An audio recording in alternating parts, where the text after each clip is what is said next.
SA node हा depolarize होतोय, SA node करून एबी नोड हा डिपोलराइज होतोय, then bundle of His, then Purkinje fibres आणि हे डिपोलेशन डिसेंट होतं. सो हे करंट डिसेंट होतं टुवर्ड्स द वेंट्रिकल. वेंट्रिकल मध्ये आहेत myocardium. Myocardium is getting activated by this depolarization आणि सोडियम चॅनल ओपन होतील.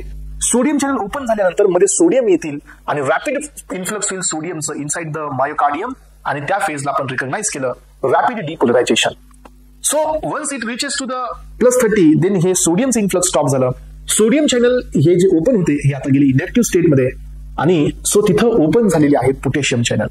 पोटॅशियम आउटफ्लक्स होतं आणि क्लोरीनचं इन्फ्लक्स होतं एस्पेरेंट्स आणि रॅपिड ते चार्ज खाली ड्रॉप होतो.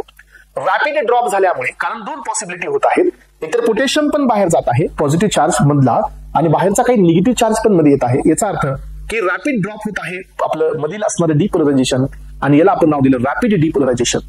ही असते आपली phase 1. Rapid repolarization, not depolarization, rapid repolarization. Rapid depolarization म्हणजे काय? सोडियम इन्फ्लक्स होणे.